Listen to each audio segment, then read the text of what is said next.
Okay, let me know when you send those. Hi, we're live. We always talk right into the recording. This is Unnecessary Roughness. You see a blank space right now, wherever it's between me and T-Bob. Brandon will be here. Little miscommunication. He'll be here though. No problem, fellas. How you doing? Doing great, guys. I got a fresh half and half twisted tea. Ev, have we recovered from having to watch that twisted quarterback play last night? No, absolutely not. Never recover. It's been it's funny because we don't get to talk about it. Obviously it's a college show, but no, the Giants has made my life absolutely miserable for a decade plus now. It's painful. It's you get I almost there's a sick twisted part of me that likes when people get a taste of Giants football on primetime, because most people I imagine have just been tuning in Giants games the last 6 years. That's what it's looked like in a different form. Yeah, that was me last night. It's moon balls instead of turnovers, and Russ does the opposite. He throws the bad moon ball where Jones would just he just was afraid of his own shadow on the Giants, so he just wouldn't even throw it. He wouldn't pull the trigger. There were a couple times that Russell Wilson threw a ball that I needed to see the replay to make sure that his arm was hit or it was tipped. It looked that bad. It was just what the fuck was that? My 2-year-old could throw it better. And then he usually did get hit. But I will say, when you can hear the chants of "We want Jackson" going on, it's just not a good sign. Not a good sign for the New York Giants. He really didn't get hit that much. The line honestly didn't even play that bad. He just sucks. Well, luckily for you, your college football team won a national championship last year. So, that has it takes a little bit. So we're going to take your questions. Obviously on Monday Night Live, we always look at the chat's questions, the questions that Lukey and Liam tweeted earlier. We also got a taste of the SEC annual opponents, which we were talking. Chris Lowe did say this, but have we seen anybody else confirm this? Not to my knowledge, but admittedly, I haven't done a ton of research yet. It was pretty sensible. It does, but it's not it. So the only tweet that we've really seen, we discussed in the group text, was from On3, obviously, that Chris Lowe has the next 4 seasons worth of SEC annual opponents, which is very interesting. We're going to get to that. We're going to do all that. But first, before Brandon gets on, because I know this is a subject that Brandon would probably not care to talk about at all, and I know T-Bob wants to talk about it. Landry Kiffin hard launching. Wow. With your player. Wow. The week of Ole Miss LSU game is kind of crazy. Yeah. So for those that don't know, Landry, even though some on the TikTok verse are telling me that there were rumblings or hints at this on TikTok a couple of weeks ago, but coming up today, Landry Kiffin on her Instagram put out there, what does it say? It says happy with a smiley face, and one of the pictures is her sitting in Whit Weeks's lap, draped all over him. A dastardly hot young couple, if I do say so myself. I mean, Jesus, really, really hot people. This is insane, guys. A hard launch of the relationship the week of the Ole Miss LSU game. And the internet's trying to figure out, Liam, Ev, who is gaming who here? Whose mental warfare is this? I was just trying to decipher the same thing myself.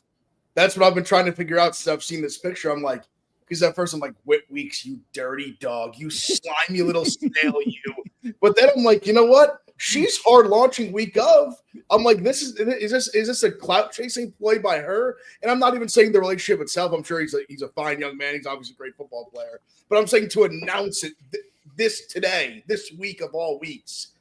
You're not going to sit here and tell me it's a coincidence. I'm not buying that. I'm not that stupid. There clearly there's a connection there. But I don't know, it's interesting. Maybe he's got the playbook. I don't know what's going on. No, see, I think that it's a play on her end. I mean, I'm sure they're a great couple, and yes, they're very hot, that whole thing. There's nobody more than Lane Kiffin that knows how social media works, and Landry does too. You're trying to tell me that she's going to launch this, and then he's going to have to line up against an entire team that plays for her dad, and they're not going to talk mad shit to him the entire time?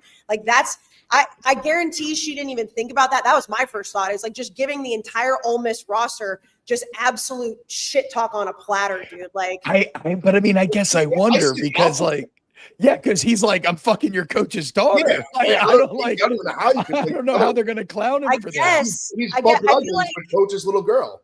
Yeah, but then also Coach's it'll be like, girl. That's Like Coach's that's little like, girl, but then, like, they're probably all like protective of her too, to a certain degree. So like the shit talk, it's going back and forth. Yes, but like if he sits there across the line and is like, I'm fucking your coach's daughter, they're all just going to try to kill him the whole time. Like, yeah, okay, that's true. it's not like he's lining up against Lane. You know, it's not like Lane's right there. Also, I mean, she's dated Lane's players before. If I am, granted, these are college kids, right? These are college kids. They have their relationships. That's all fine and good. I just personally would not want my daughter to be hard launching anything with anybody that I'm playing, let alone my kid. But if anybody's going to let it happen, it's Lane. You know, it's like, whatever. Like, I am going to be zeroed in on 40 this weekend. His celebrations, his effort level, the opportunity for madness and for all-time trolling is, it's at an all-time high. I've never seen anything like this. Liam, I have a question for you. Is this relationship targeting? I wish I had a kid right now, and I wish I had to take him to driving school. Okay, you don't want to engage in this. So the joke there was it was a hard launch. So yes, it is targeting. Anyway, okay, bad joke. I was ready to make my joke, and then it flopped. What was your joke? That he wishes he wasn't here for this conversation. Okay, great. Yeah. Did awesome. you not see the group chat? I do understand that. It is just it's perfect social media. And I'll tell you, Ev, you know this. If Jack Mack was still on this podcast, we would have an entire thesis about this right now. Yeah. He was the OG figuring out who was dating who back in the day. I guess the only question now, and Liam, I don't know if you said it or if Lukey said it before we started recording, like, does Lane even acknowledge this? Because if there's going to be a guy on social media that acknowledges it, it's him. I don't know. If he wins, I admittedly have a lot of trouble caring about like a 20-year-old's dating life. It's not my world. You're crazy. This is awesome. For you guys, yeah, but you don't have my brain. Like, this just isn't interesting to me. I don't know. I see. Have less interest than Brandon. Like, also, I don't know. Lane's a weirdo. He'll do whatever he wants. Who knows? That's true. It is also, it's different in like fully caring and also just noticing that there's an absolute calculated thing behind this when Ole Miss and LSU are playing a massive game this weekend and the head coach's daughter posts a photo with a star player sitting in his lap. Like, that is something that social media is going to take attention to, whether you care who they're dating or not. I don't care who they're dating. I don't care who she dates or who he dates. It is a noticeable thing when these two teams are playing each other. Yeah, they're hot too. You know, I'm into it. Celebrity couple. We need more in college football. You think like Weeks is like they're starting to say like the daddy daddy coach's daughter thing, and which like, yo, chill, like relax.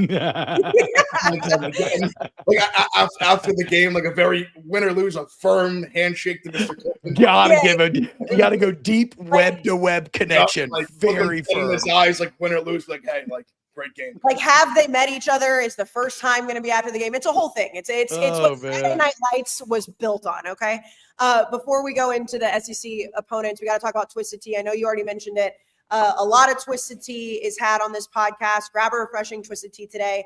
I haven't had one in a while, but they were making the bomb pop, you know, like the lolly or the popsicle, the 4th of July bomb pop Twisted Tea over the summer. That's crazy. Chat just said raspberry Twisted Tea is goated. All the teas, amazing. Go grab them. We are so thankful for them. The half and half's pretty good. I got a box with half and half raspberry, original, and peach, and they're all very good. The half and half. I assume it's just like an Arnold Palmer. They just can't use his name with alcohol in it. Yeah. I believe Delicious. That's correct. Delicious. A John Daly. Okay, we'll get to the chat questions. So Lukey and Liam, like, load those up. But so according to Chris Lowe, and as we said, we haven't really seen anybody else confirm this, but it was put out today that the annual SEC college football opponents for the next 4 seasons have been decided, which I was very excited for, obviously, to see who A&M's were. I know you were with LSU, T-Bob, with Mississippi State. We've all seen the list. I guess I'll start with you, T-Bob, because you're in this mess with me too. Did anything surprise you? So strictly from the LSU perspective, I am very sad to lose the Alabama game. I have been very much on record as wanting to keep that. I want all the smoke. I don't give a shit. A lot of people seem to think or don't believe me when I say that, but like, again, I've said this in public forums many, many, many times. This is something that Alabama fans can't appreciate. One win in 9 years over them is a drug so sweet and so unforgettable that it makes all the 8 years of pain worth it. Because like everybody's coming to me like, you don't really want that. You always, it's like, yeah, I know I always lose, but when we win, it's the single greatest feeling that sports can bring me. And look, I have a lot of personal memories in that matchup. So very sad to see that go. Very happy we still got y'all's ass every single year, Kayce. Houston, LSU's largest alumni fan base. It's an excellent war zone. Got to have Ole Miss. That had to be in there.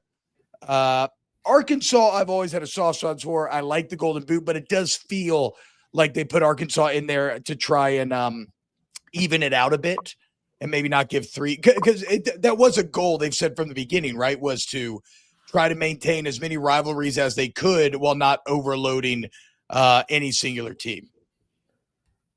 So I feel like it's like almost a no win for everybody because like you're not going to get everybody you want. Alabama, LSU not being one, it's crazy to me. I think Texas is very interesting because it's basically the Southwest Conference all over again. Texas has A&M, Arkansas, and OU. For us, for A&M, it's LSU, Missouri, and Texas. Ev, you're a Big Ten guy. Liam, obviously a Big Ten / Pac-12 guy. Like when you look at this, do you even remotely care like the rest of us in the SEC? Yeah, I do. I think T-Bob hit it like no LSU Bama was, I thought, the most glaring by far.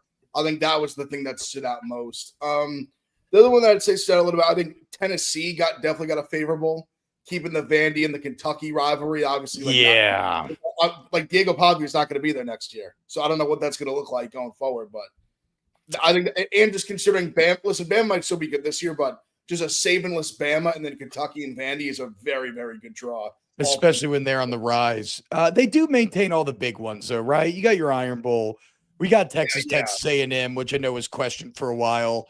You still have Georgia, Auburn, South's oldest rivalry. You got Georgia, Florida. A large side out there cocktail party. Yeah. Not having Georgia Bama, I'll miss as well. That's what I've enjoyed. I think everyone's enjoyed the last decade or so. I guess one other thing to note though is that it is going to be every 4 years you'll play a home and home, right? So like it's not like these old East-West schedules where you could go 7 years without seeing a team stadium. Like you will run into everybody in a relatively short amount of time, which makes it a bit better. But yeah, overall I'm a big fan of this. I think they handled this about as well as they could have. Liam, what do you think? I don't know. It doesn't move the needle to me like it would have maybe a decade ago. Regardless of the conference, I just care about who's on the 2025 schedule, and then when it's 2026, who's on the 2026 schedule. I kind of just, I don't know. It'll hit for me in the summer of next year, I guess, and after that, et cetera, et cetera. But today, right now, it doesn't mean a thing to me. Like we got Washington, Ohio State this week. We got insane big SEC games to focus on this week. I don't care that Mississippi State and Alabama are like annual opponents right now. Like what, that don't matter to me. No, I get what you're saying, but like if you're a fan of one of these schools, these are precious rivalries. Of course, like, these are precious rivalries in the game are gone. We don't get Bedlam anymore. The Iron Skillet doesn't have another scheduled rivalry. All that stuff. So then, why wouldn't you be happy about preserving some of these that we do have? Because I know how many of them aren't preserved, and the game is gone. Fact or fiction? The biggest ones, for the most part, are being preserved. Yeah. And if they're not now, they will be again. Remember, there have been plenty of times, Kansas, Missouri didn't play for a long time. A&M, Texas didn't play for a long time. Oklahoma and Oklahoma State will eventually play again. Also, TCU will eventually play again. Yes, but it's hard for me to compliment the establishment for doing the obvious thing and expect applause. I'm not giving them that for doing what's right. I'm not necessarily applauding them. I'm just saying now that we see how it's going to work, it looks a lot better than it potentially could, because we've talked about this with the Big Ten schedule for the last couple of years since they got rid of the divisions, not having more of a permanent type of situation. And it's not just Big Ten. The SEC is doing it too. It allows other schools to have much easier schedules. This will keep it more uniform. So it actually does help the argument that these conferences are going to be more I guess I don't want to say regular, but they're trying to go back to more like a division thing by not just having chaos every year of like who's going to get a bad schedule and who's not. Yeah, people will get like breaks and tough draws, but over time it'll balance out because of the rotational aspect. So obviously, like you said, Liam, a big slate this weekend, and our preview episode will have way more in depth. But before we get into it, remember, if you're a new customer on DraftKings, you can get a $200 bonus bet instantly if you bet just $5. Use the promo code RUFF on the DraftKings Sportsbook. That's code RUFF, ROUGH. New customers, $200 in bonus bets instantly when you bet just $5 in partnership with DraftKings. We do Monday Night Live. We always get out right before Monday Night Football. So if you potentially want to jump in on that, that is DraftKings. Is there anything you guys, I mean, I know, Ev, you and I had particularly, and Brandon too, long ass day. I mean, we all had long days, don't get me wrong. We had a long ass day on Saturday with the show in Utah being as early as it was. We did the show Saturday night, and I feel like we were all just kind of delirious. Is there anything that you guys didn't get to hit on Saturday that you can think of now after sleeping on it for a couple days?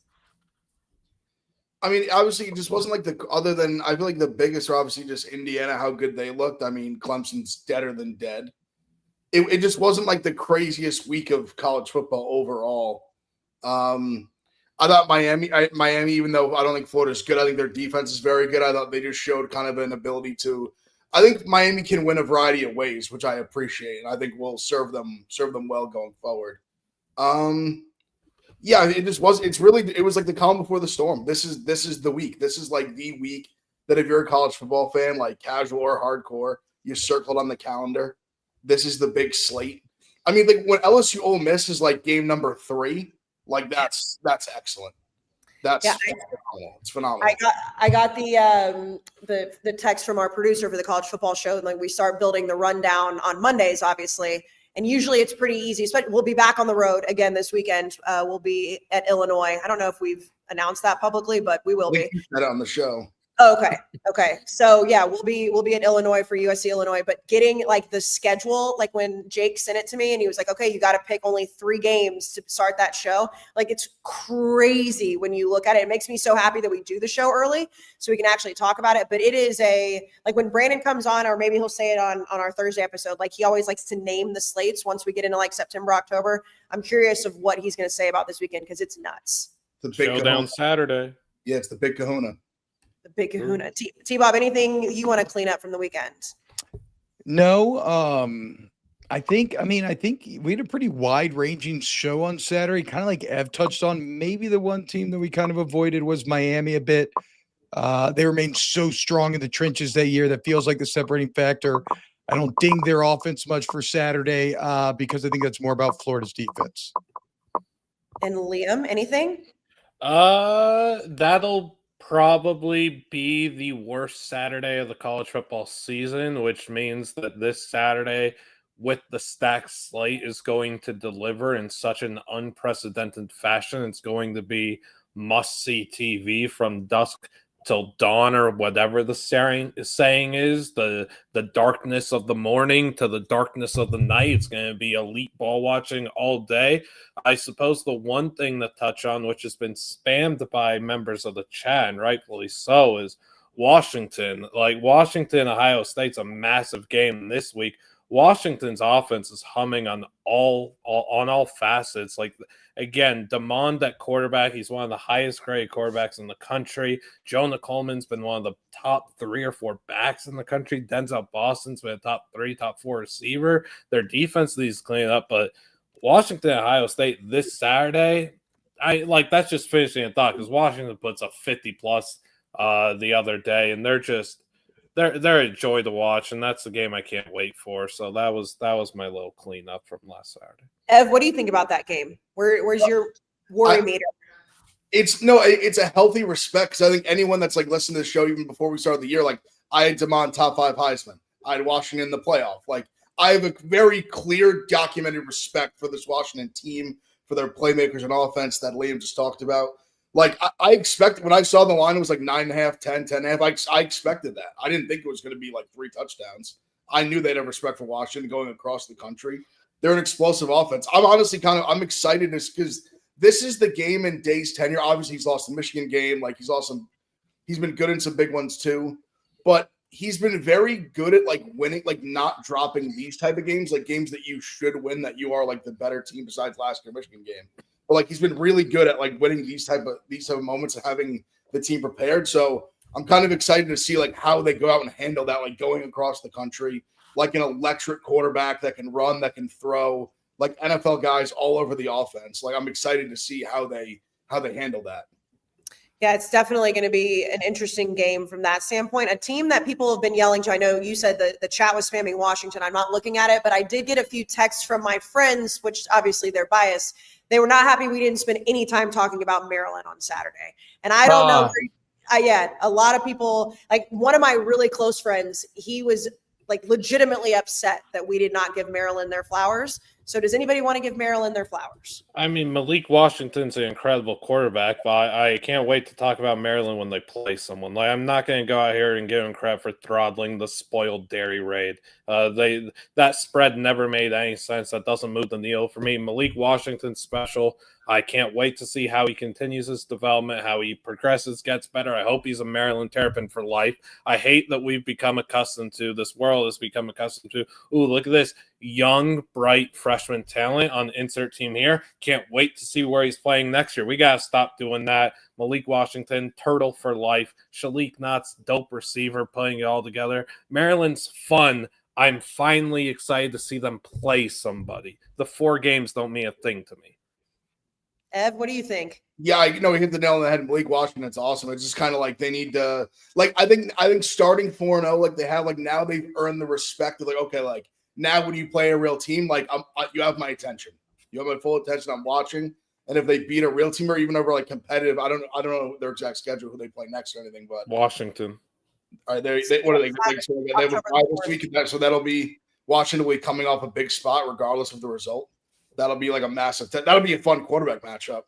Washington and Devon Williams will be incredible to watch. I mean, Ev, you know Josh, JDM, he's the one who texted me about it because he's such a big Maryland fan. And he was just like, this is like the happiest Maryland fans have been in a while. And it is hard. Anytime you're a fan of a school that has a hot start, you don't care who you played. Like, you don't want to hear the whole like, oh, I'll wait to see somebody. They're happy and they have every reason to be happy. But I do think October 4th may be a little bit of a reality check for them, T-Bob, but I guess we'll see. Look, I got to be honest, guys. There's a lot of Power 4 teams, okay? And I watch a lot of football. I have not gotten much eyes on Maryland this year. I will say this, Liam, is it fair to say that the king of the locker room, Mike Locksley, has he gotten the locker room back? Do you remember that quote? Do you remember that quote from preseason?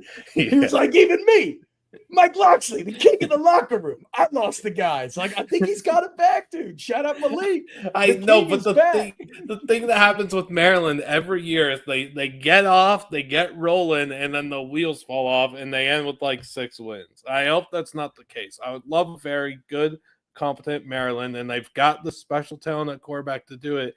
So we'll see if the king of the locker room keeps winning check all year. Okay, so another thing I know, T-Bob, you guys talked about it on Wake Up Barstool today, and Brandon's not here yet. He will be here eventually, and I know he had a differing opinion. But every week we talk about Dabo right now. We talk about what he says in his press conferences. Last week, he was saying that he's still so young. He's just learned about coaching, which was my point on Saturday night when I said he's not a legend of the game yet because he's still in the game. Like, he obviously is a legend, but he's still so young. Now this press conference this week, he was down so bad. He wasn't even trying to spin zone it. He said he still believes in this team. There's no quit in this team. I think Dave said it, he was kind of sad for him. I don't know how. It's not very hard to be, or not very easy to be sad for Dabo, but there is like a defeat in his voice now. And I mean, Clemson's dead. Like, this year they're dead. But isn't it weird to see him kind of not even try to spin zone it? Well, I think a couple of things. First off, I was completely unaware that Dave had empathy. So that was interesting. Again, in a sports sense, I mean, okay. A lot of charitable endeavors in his past that speaks to empathy time over time. But I've never heard him talk about feeling bad for a head coach because he's doing bad. It just shows you how down bad Dabo really is right now. Also, kind of a heady play by Dabo. having the aggressive press conference. And so when he opens that post game, you think you're going to get defensive Dabo again. And then he hits you with the swerve and you get sad Dabo. And you're like all kind of fired up to make fun of him. And then you're like, well, shit, I can't make fun of this guy. What am I, a fucking monster? And then you're going to feel bad for him a little bit. But like he would have been psychotic to come out aggressive after that. Psychotic. You would be like, if he came out aggressive after that, like put him in an insane asylum. That's fair. That is fair. That is fair. I have 17-point favorites to Syracuse, and you come out there and saying like, hey, like we're just working out the kinks. Like you just wait till next week, I'll get him that time. Like what? Like that, he would be a maniac to do that. I think there was no move but come hat in hand and say, like, please, sir, may I have another? Like, what else is he going to say? Yeah, like, no, that's why, I was surprised to hear Dave say that he like felt bad for him because, like I said, it's very hard to feel bad for Dabo just in general. Like the guy's won some national titles and he's getting paid millions and millions of dollars to coach football. It's weird to see him, like the quote that he said, we're not going to win the national championship this year, but that doesn't mean we can't win the season. Doesn't mean we can't finish well. Doesn't mean we can't enjoy the journey. That's just somebody down tremendous. Like that is just like, you're right. What else is he going to say? But I guess it was more surprising to not hear him try to spin zone it into one of his little, like, I don't want to say shticks because I think he believes it, but like one of his like motivational speaking moments. And it's just, he sounds sad. I am not sad for him. He sounds sad. Sad Bo Sweeney. Sad Bo Sweeney. Sad Bo Sweeney. Poor boy. Liam, how do you feel about this? Thank you for a super chat. First of all, thank you, big Yes, time. thank you. Go Jackets, baby. Hail bees. Who spent $10 to say it was a gooner? That's a bad expenditure of money, guys. True, but bad money spent nonetheless. Sorry, go ahead, Liam.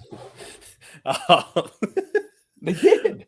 I know. I wish I remembered who it was. I wish it was still there. Money well spent. I don't know. Dabo's so calculated. I'm too experienced to fall for any of this. I'm not being guilt tripped by I'm struggling to figure out what words to say because it actually does make me angry and upset that he's trying to guilt trip everyone into like feeling bad for him. It's the blood's all over his hands. Imagine that there's blood on my hands right now. It's all over his hands. All of this downfall of Clemson, the pathetic, abysmal display of football that it's been in 2025, and it will continue to be that, is all because of him. So I'm not going to be like, oh, dude, Dabo, I feel sorry for you. I don't. You didn't adapt to the game. It's on you. When I fail at something, it's because I didn't take the precautionary steps to be like set up. It's my fault. I ain't throwing a pity party, player. That's on me. I didn't do a good job. You didn't do a good job, and now they're calling you T-Goon. Guys, my name is not T-Goon. That's absurd. That is absurd. Who's calling it T-Goon? The chat is. Guaranteed, though, I am like the most experienced gooner on the panel. Now, Blood. So what you're saying is we have like, and I think you should leave. We're all looking for the guy who did this moment as Dabo's wearing the hot dog suit. Like I can't believe that this has happened. And there's so much ketchup on it. Yeah. Fair.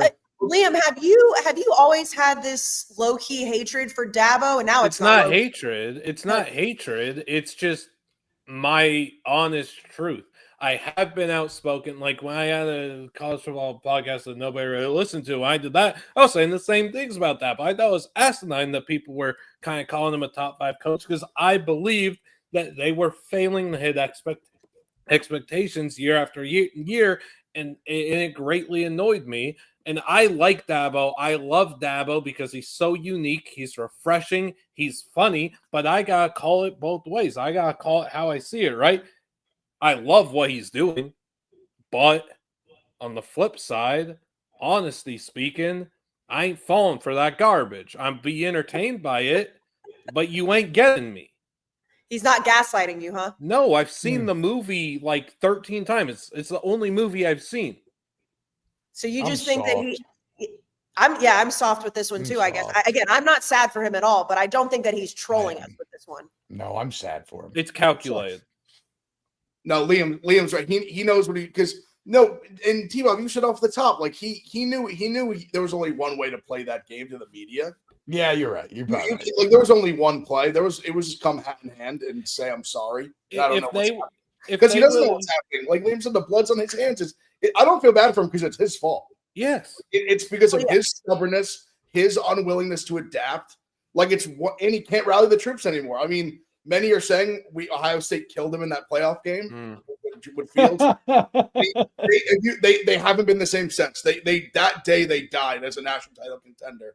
They got beat by 4 touchdowns. They got beat by 4 touchdowns to a team that then got beat by 4 touchdowns. It's true.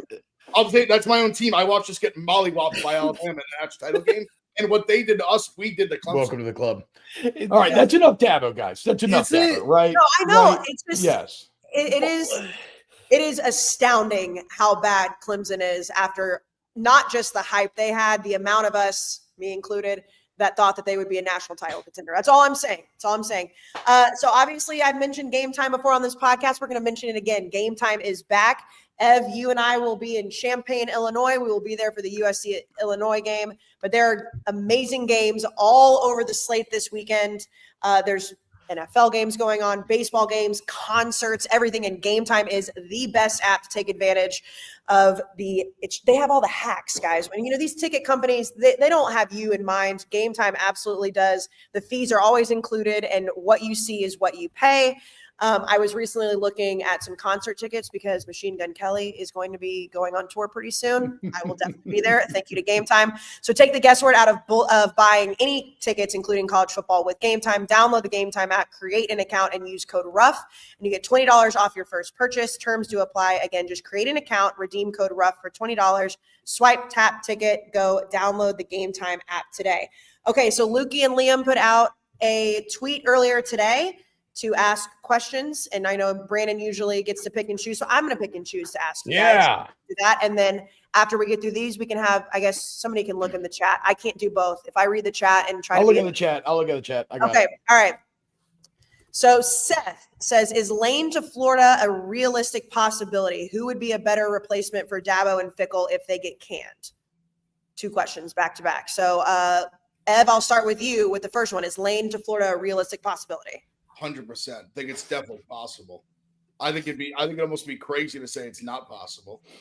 I think the two, honestly, I think it's funny because obviously he's at another big job in the conference. I think Drinkowitz is possible. I think the jump from Mizzou to Florida is definitely on the table, what he's done at Mizzou. I don't think that's a crazy thought. I don't think Golish would be a crazy thought. Now, will they go G5 after they kind of whiffed on G5? Or Summerall obviously would be in that camp as well with Golish. I think those 4, I feel like one of them is probably going to be the coach. I'm shocked Napier's not fired yet. I kind of thought that would happen, T-Bob. But, I mean, I guess the thing with Lane is he's already kind of said he's not going to leave Ole Miss because of family reasons. Obviously, that happens all the time. But do you think that they could just come and be like, all right, here's enough money? I mean, like his son just moved to Oxford. Like he's been very public about that. I feel like it would be surprising just because he seems so comfortable in Oxford, but I mean, maybe they back the Brinks truck up. Yeah, it's tough, right? I was a bit naive in that when all the Auburn rumors were swirling, I kind of took it at face value that no, he stayed because he was actually happy at Ole Miss. And then I have heard that it's through maybe like a promise to his kids, but I was of the mindset that he kind of arrived there alone and he really didn't want the Auburn job. There's been some people that have given me pretty good information to kind of disabuse me of that notion. And I think Florida's a better job than the Auburn job. I think Lane craves a national championship. I think Lane's got a bit of a gypsy soul. And yes, maybe his family was able to get him to stay once. But I mean, now Landry's going to be down at Baton Rouge. She might transfer to LSU for all we know. Lane would. So a lot of people are going to say Lane will sprint to Florida. I don't know about that, but it's very, very realistic. Liam, what do you think? So we're doing Florida and Clemson. My top 2 thoughts for Florida for the last few years have been Lane Kiffin, which I think he would take the job. I think he did in his own way, sprinkle that with the Summerall comment last week. And then it's Jedd Fisch, who has major Florida ties, succeeds at Arizona and Washington, as NFL like resume. Like Jedd Fisch is a complete. He's just a really good hire, man. So I think that he'd be in on it. He's very tactical. He's got a whole notebook full of what he's learned from the great coaches of the game, including Belichick and whatever's happened to him at UNC is not Bill Belichick. Nonetheless, Clemson job. Clemson job's interesting. I don't know how they would attack it, but if I was them, it's funny because it's the guy that they just lost to. I would throw a bag at Fran Brown and see what happens and completely shift the culture, completely shift the way that Clemson's going about this sport. People are starting to finally realize, wow, like, there's been talks in years past when Fran got the Syracuse gig, like, yeah, this guy's next up. And now a lot of people are starting to take notes. And it shouldn't have taken this win at Clemson for people to take notes. Like, he's got it's going to be tough without Angela the rest of the year, but this guy's But good, Liam, man. He's got Ricky Collins, former LSU backup. He's okay. He was always okay when he played. I'm not going to sit here and stump him too hard. And Jelly was playing really well, but just know that Ricky Collins is not like a nobody replacing him. No, of course. So Fran, like Summerall, has the SEC blood, right? Where they're going to be super coveted to be two of the next faces in the SEC. So if I'm Clemson, I'm trying to get Fran at a big time job, let him cook real quick before the SEC has their major openings, right? That's what I'd be trying to do. Yeah. Now, he strikes me as a guy that I think it's fine being the king of the castle where he's at. He's the alma mater. Do they give Brent Key a call? Clemson, I'm saying. I don't think he leaves for it, to be honest. But do they call him? I think they would definitely call. I think they should. I don't know if he leaves though. He strikes me as a guy that could be at Georgia Tech for like 20 years. He gives me that vibe.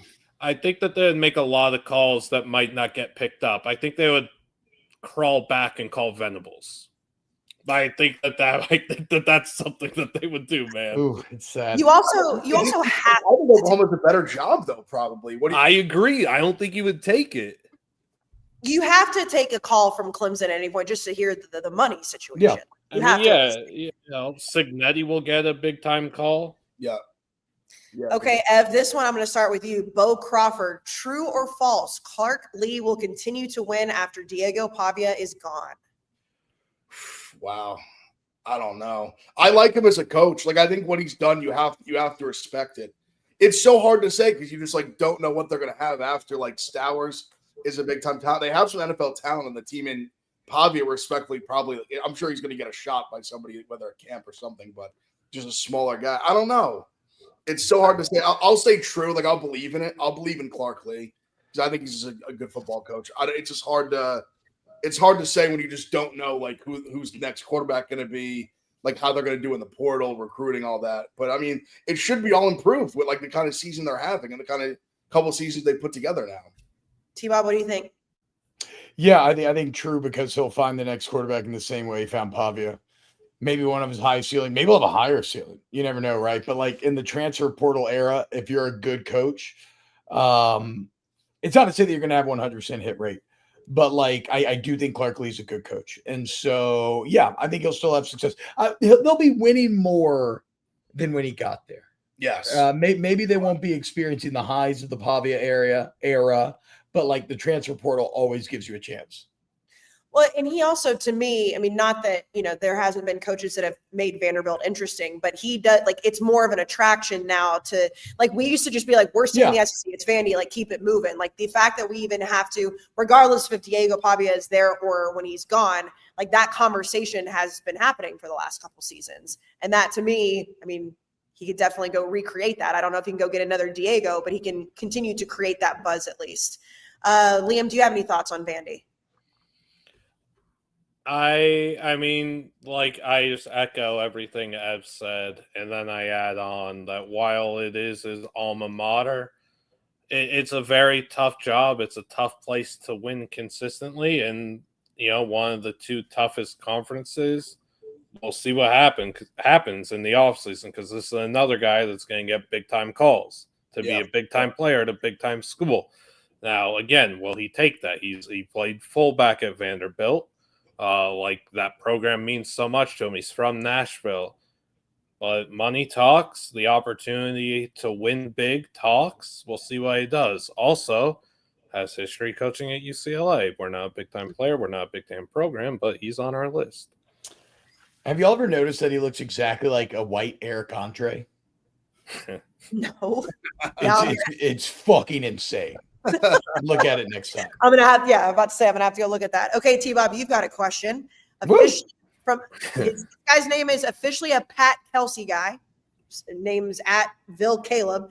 For lack of better term, is LSU a paper tiger? Their resume is see-through at this point, and it's kind of concerning now in hindsight. Do you still believe in the Tigers?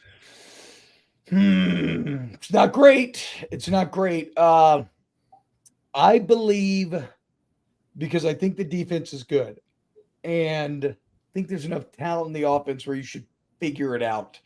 That said, we're going to find out just how good the defense is this weekend against Trinidad Chambliss in Oxford. That's going to be very tough. I think LSU's not as good as their rating. I still think they're a playoff team, like an 8 through 12 at large playoff team. Ev, what do you think? It's a tough game. Even the line, like Ole Miss is favorite at home, which I guess you could argue is kind of expected. But $20 super chat. I'll just spend $20 to say Brandon Zagooner. There we go. Brandon. I still, by the way, and I know Brandon says this every week when we do this, I have no idea where that money goes.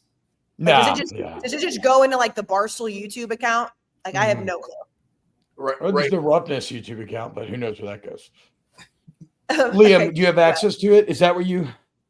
Liam, have you been stealing the unnecessary roughness money out of the YouTube account? No, if I did, we have got a better quarterback than Nico.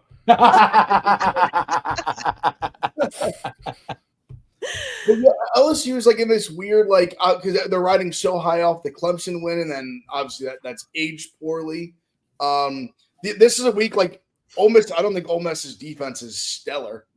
Like they had a good performance against Tulane. I think it's no, they're bad. I'm willing to say Ole Miss defense is bad. Arkansas was obviously able to me. This game is very much like I wonder like who's going to dictate the game, because LSU's played all these low scoring games. Like Ole Miss has played a lot of shootouts. Like it's who's going like is LSU's offense kind of finally get going against this defense? It is on the road. Also, crazy comeback last year. Like this is kind of like I've talked about it, like almost like an Ole Miss get your lick back game here after they let that one slip away last year in overtime and the end of regulation that cost them a playoff spot. So it's like I kind of think I like Ole Miss in the spot. I think I'll probably be betting Ole Miss, but it's just who's going to dictate the kind of game it is. Because I think Ole Miss is fine dragging them into a shootout. I don't think LSU, but it's so weird to say that with their weapons and Garrett Nussmeier that they wouldn't want to play that game, because that's the game they had played like the last couple of years. They always have like that wake up potential. So yeah, it's like, is this the game they get right? Like against a real team? Like it's kind of I'm that's the thing I'm focused on the most. Like who's going to get to dictate the tempo and just the way this game plays out. It's going to be like the preview episode. I feel like this is one of those games. I mean, obviously, T-Bob, I know where you're probably going to land with it, but I feel like you could go back and forth on this game forever, and we're not going to really know exactly how we feel until kickoff on Saturday. There's just so many different things. I can't wait to preview this slate. It's so amazing. Okay, another one. I don't have the guy's name because it was a bunch of just like random letters. It was, how high can Texas Tech go in the Big 12 after their win? Are we buying them as a contender, or is Utah just not as good as we thought? Easily one. They can like in the Big 12, they can win it 100%. One. I think they're driving in the Big 12. It's easily one. Liam, what do you think? What? Sorry, what was the question? I got distracted by a super. Basically, are you buying Texas Tech as a legit Big 12 contender? Yeah, I mean they proved that on Saturday. The money spent in the trenches is way. I mean, they manhandled one of the best offensive lines in the country, an offensive line that could still very well win the Joe Moore. I think one of the best things Texas Tech did too on Saturday was handle the physicality of a Utah defense that is very tough. The amount of contested catches that that bunch made is so absurd, man. Crazy. It was nuts. It was over the middle. It was on the sidelines. It was in the end zone. It was great teach tape for a guy like Brian Thomas Jr. Okay, I want to go into the chat because I'm assuming there's a lot of questions coming in from the chat, T-Bob, so I'm going to let you do that. But first, I'm going to talk about Nutrafol. This podcast has been sponsored by Nutrafol for a long time. If you've seen Brandon Walker pre-New York, his hair was just abysmal, and now it's that beautiful flowing locks. It's gorgeous, and that's all thanks to Nutrafol. It's the #1 dermatologist-recommended hair growth supplement brand, trusted by 1.5 million people. You can feel great about what you're putting into your body. It's not just for your hair. It's an all-over body vitamin, which is great. It's been peer-reviewed. It's obviously backed by medical studies, backed by dermatologists, all those things. See thicker, stronger, faster-growing hair with less shedding in just 3 to 6 months with Nutrafol. And Nutrafol is offering our listeners $10 off your first month subscription and free shipping when you go to Nutrafol.com and enter the promo code UR. That's NUTRAFOL.com, promo code UR, Nutrafol.com, promo code UR. They have the men's formula, women's formula, postpartum formula, which is what I got into after my son was born. It's the best. We love Nutrafol. Go check them out. All right. We have a $5 super chat from Sean Ducote back at the beginning of the show. He says, what are the most overrated and underrated teams through 4 weeks? If you're just looking at the AP poll, I think there's a chance that LSU could be the overrated one potentially, but we'll see. What do you think? Anybody jump in? I don't know if I would say they're overrated, but they just haven't played anybody. I mean, Penn State's sitting there. Like, we're going to see what Penn State's really made of. That doesn't mean they're overrated, but we do keep, they're always in the top 5. Penn State's finally playing somebody this weekend. LSU, Illinois obviously just completely proved me wrong. Ev, what do you think? I'll tell you what, I kind of said it the other day. I think right now Oklahoma's a little overrated. I think everyone's treated though. They've just had like the opportunities to show it, and good for them. They won the game. I think they had no business winning the Auburn game. Good for them. They won. Tip my cap. But I think they're not like I said in the show. I don't think they're a real like top like 8 team. I think they're like maybe a fringe playoff team. Like I think that's kind of where I think people are talking about them like, oh, the team can like win a national title. No, they can't. I don't think they can. Underrated, I would say right now, I feel like I might take Liam's answer. I feel bad because he was high on them early. I think TCU might be very underrated. Yeah, good call. Considering like the way they've looked, where they are like in the AP poll, which obviously they're going to go up a little bit after this week. But I think and they have a huge spot this week, Friday night at Arizona State. That's a big. If they go get that win on the road, that's big time. So yeah, TCU I think would be my answer. Is Mizzou underrated at 20?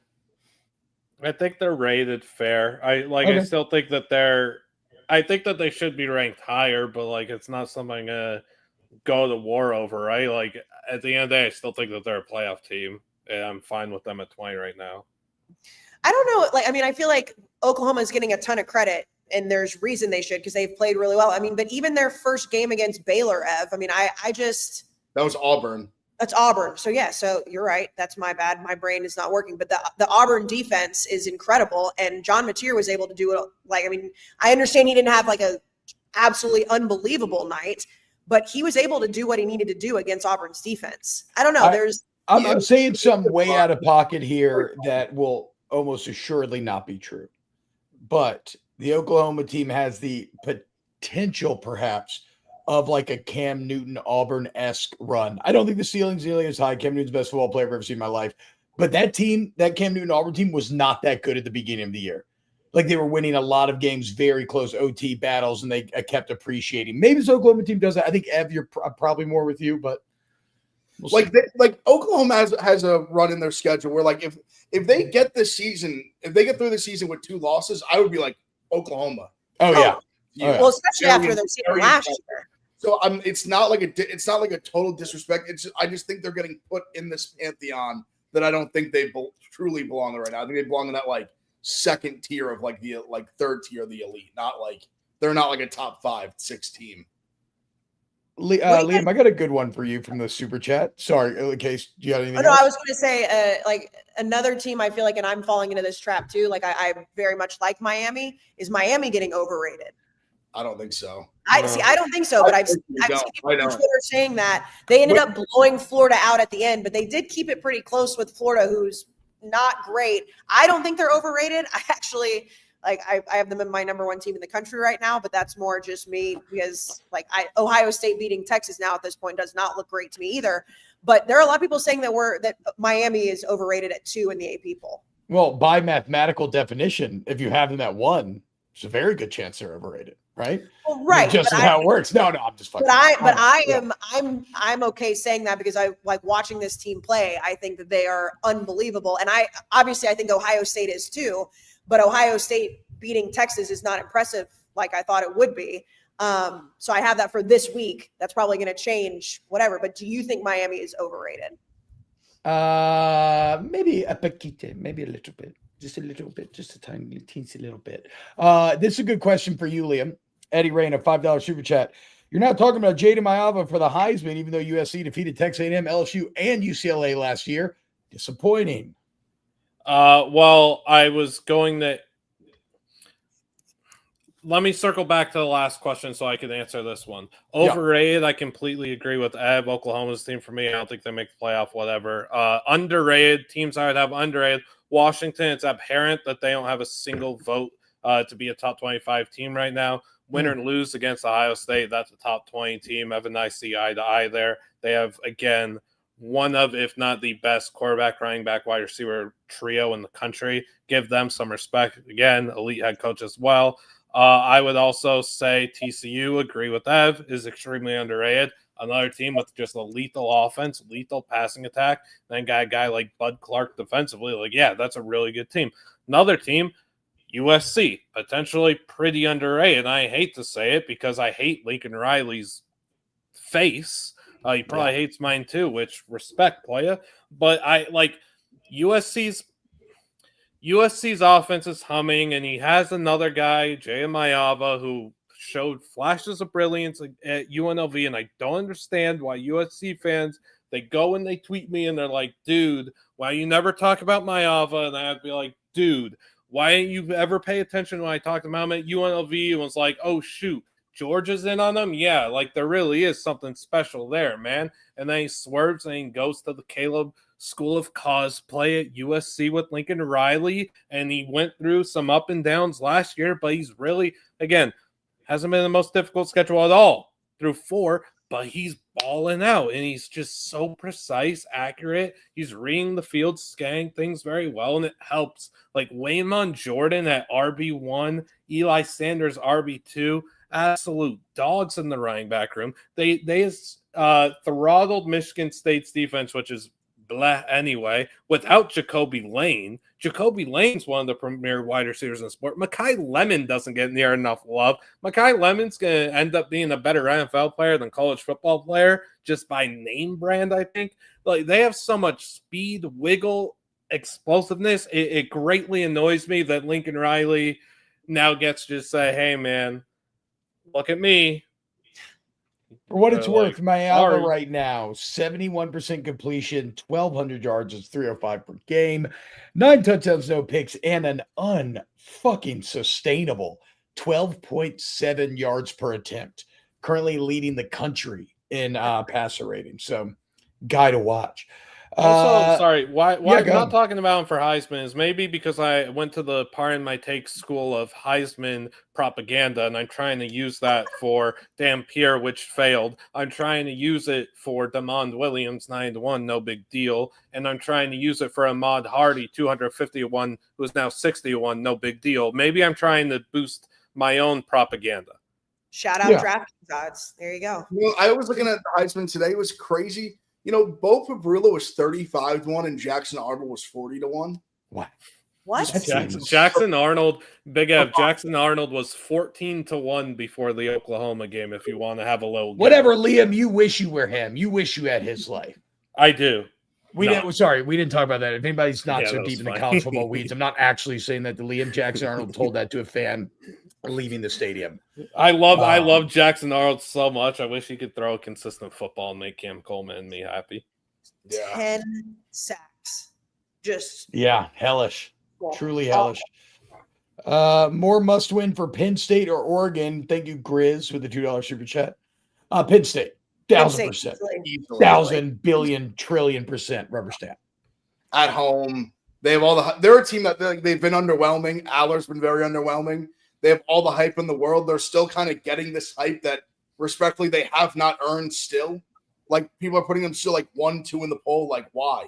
It's the same as the Clemson hype.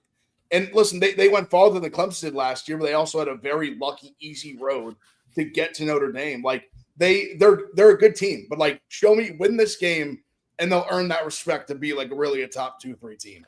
Well, and that's why I said that they're overrated. They haven't had to play anybody yet, but they're consistently up there. And it goes to, and I know if Brandon was here, this may spark another argument, but it goes to like, they have to win this game if people want to be like, James Franklin can get over that hump. This is another one of those games. I understand that it's early in the year, but if James Franklin loses this game to Oregon, it just continues that narrative that he can't win big games. Yeah. So yeah. Preach.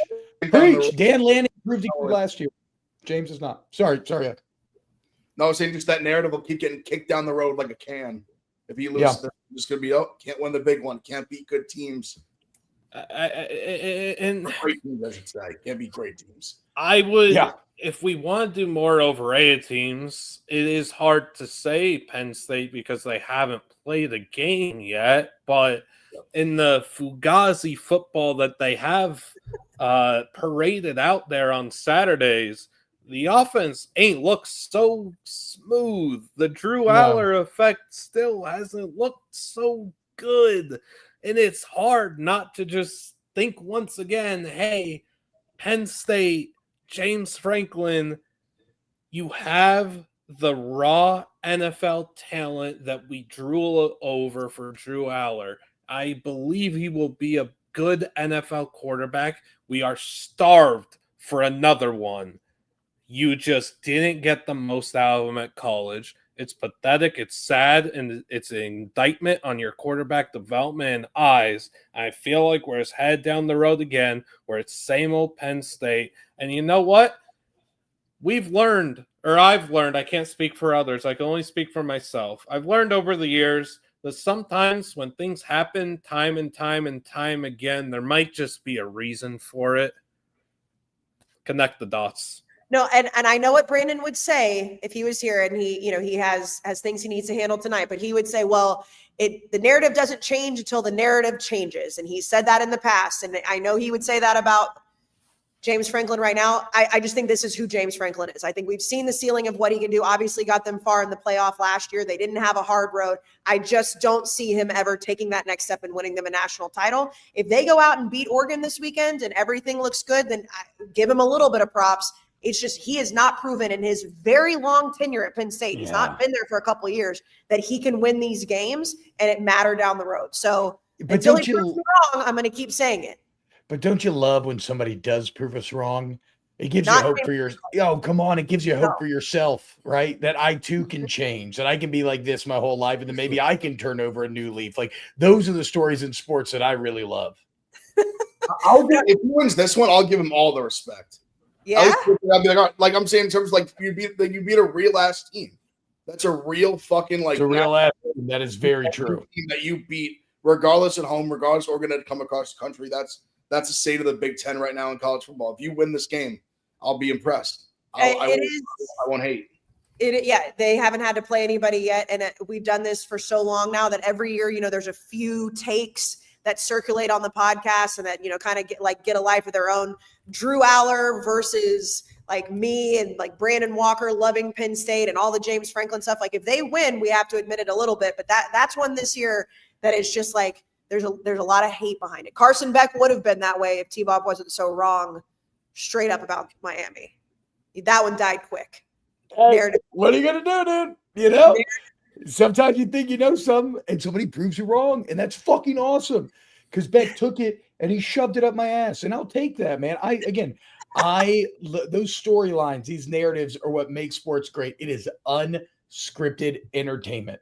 We can sit here and pontificate all we want, but nothing is better than when somebody defies your expectations and rises above them, because those are the stories that echo throughout, history. maybe I'm just a generational hater of his, and it's just taking a life of its own. It's more that I just like want to argue with Brandon. I don't think James Franklin getting over the hump would make me happy. I think that's one I'm okay staying. That's what I'm okay with. I personally, as an Ohio State fan, would like to keep him suppressed. Keep him firmly under the hump. Yeah, that's right. If they lose this one at home to Oregon, the weight of the world will be on James Franklin's shoulder when they have to go to Columbus in early. I think it's November 1st. It's I mean, because then if they lose that one, no one will even take them. It'll be the same thing. Oh, you lose to Ohio State. You just add like Ohio State, Michigan. You just add Oregon to the list. I know that it's a wildly different scenario because the analogies are also different, but all the people out there that are just basking in Bill Belichick's fail right now, like the failure that man is going through. And you can't take away the Super Bowls. You can't take away being the best coach in NFL history, but like the way that they're like basking in his misery and everything that's going on with his girlfriend, it's like somehow deep down in a microcosm type of way, that's how I feel about James Franklin. And I have no idea why. Hater. I just don't know. But like people are happy to see Bill Belichick failing right now. Well, also though, let's be clear about the dynamics at play. Bill Belichick has been a notorious fucking asshole his entire life, specifically about distractions. And now he has his 25-year-old girlfriend on the sideline whispering in his ear pregame. Like what he's doing now is the absolute antithesis to what he preached for decades. So I think when people see that level of hypocrisy, that's good. That's like throwing meat to the hyenas. Like, of course, we're all going to sit there and want to say, fuck that guy. Like he told me, dude, like he was on my fucking head. Look at it now. Fuck that guy. Hey, that's just me going ding, ding, ding, ding, ding, ding, ding. You're 1,000% right. But as many men have said, both on this show, at Barstool, and whatever, like sometimes you're just whipped. Sometimes you're just whipped, and that's clearly what's happening with this man. But Belichick, but you can't be the guy that's like no distractions. Yep. Like we're like, yeah, like we're on to Cincinnati, do your job, next man up. Yeah, like all this, like it's all you can't be like all football guy, and then you just have like 25-year-old ass in the sideline when you're a 75-year-old man. I mean, it's crazy. It's actually crazy. It is. Everything that Bill Belichick is doing is the opposite of everything he stood for 50 years. The opposite. So there's because you can't take away the Super Bowls. That's correct. But make no mistake about it. He is damaging his legacy.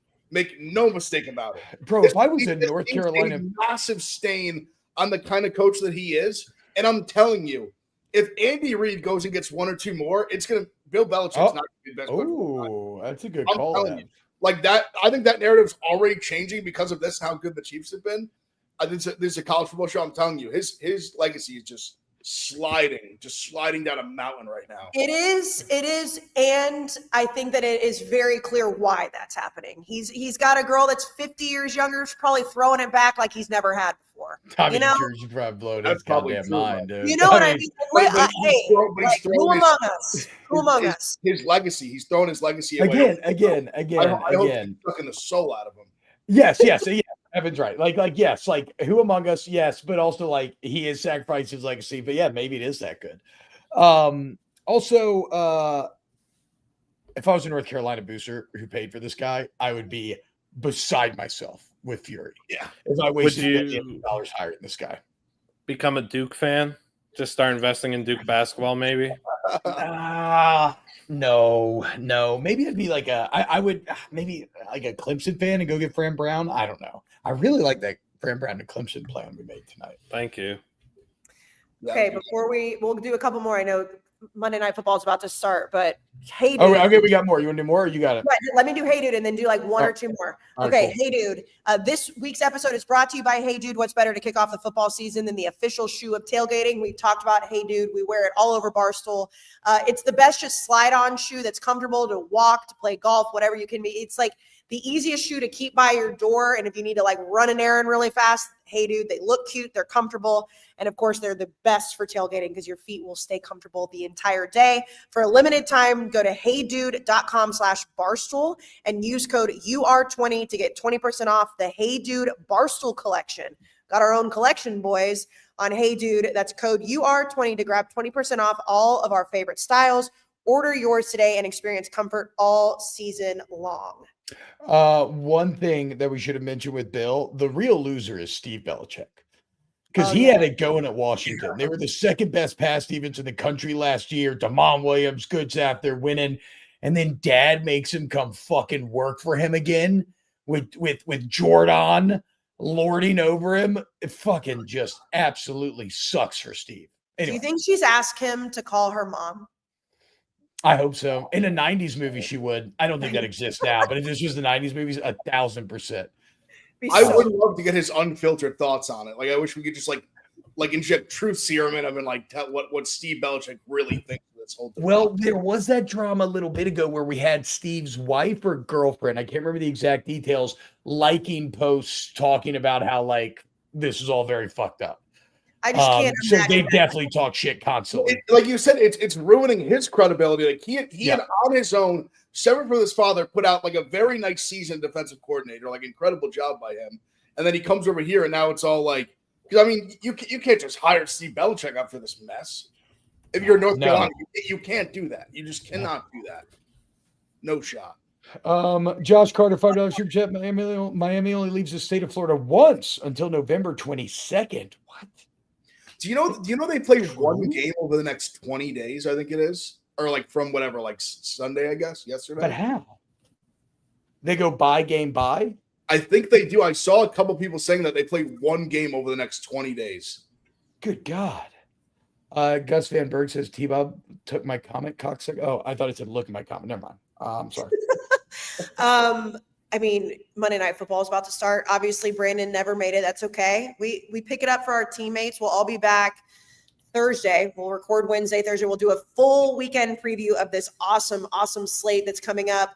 Again, the Barstool College Football Show and Big Noon Kickoff will be in Champaign. So make sure you tune into the preview to get all of our picks. And that was Unnecessary Roughness.